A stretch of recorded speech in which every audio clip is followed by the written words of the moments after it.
Yo les gars, c'est Florent Splash. Aujourd'hui je me baladais sur internet quand soudain je suis tombé sur une petite histoire et j'avais envie de vous en parler. C'est l'histoire de l'album qui s'est vendu le plus cher au monde.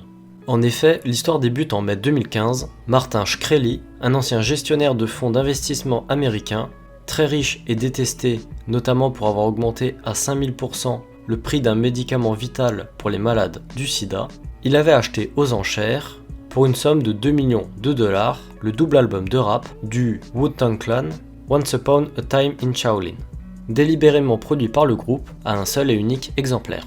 Il devient ainsi l'album le plus cher jamais vendu, devant le vinyle des Beatles acheté à 790 000 $. Or, le record dont je viens de vous parler, de Martin Shkreli, n'est pas considéré exactement tel un record, car cet album n'a jamais été commercialisé.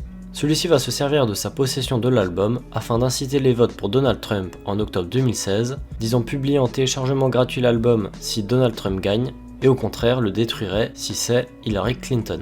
La suite vous la connaissez, Donald Trump remporte les élections, mais tout ne s'est pas passé comme prévu. Effectivement, lors de l'achat de l'album, les termes de l'accord interdisaient une revente de l'album avant 2103. Cela n'empêche qu'il a tenté de faire monter l'enchère sur eBay malgré tout en septembre 2017, mais l'enchère ne dépassera pas le million de dollars. Il finit par menacer de détruire le disque et menace Ghostface Killah, le membre du groupe, mais suite à un rattrapage de justice pour fraude, les fédéraux récupèrent l'album du Wu-Tang Clan.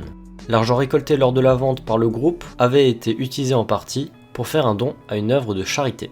En 2016, il voulait retenter un achat d'album d'encore plus grande envergure, en disant par un tweet le 12 février 2016 vouloir racheter les droits de l'album The Life of Pablo de Kanye West, qui devait et est sorti le 14 février de la même année.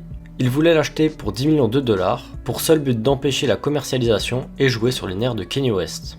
Il va faire monter son enchère jusqu'à 15 millions de dollars, mais celle-ci sera heureusement refusée. Voilà, j'espère que cette petite histoire sur l'affaire de Martin Shkreli et l'album le plus cher du monde vous a plu. C'est un format légèrement différent de d'habitude, n'hésitez pas à me dire ce que vous en avez pensé, et si j'ai d'autres sujets dans le style, pourquoi pas en faire. Si vous avez apprécié la vidéo, vous pouvez commenter, liker, partager et vous abonner, ça me ferait super plaisir. Sur ce, on se dit à la prochaine, c'était Florent Splash, ciao!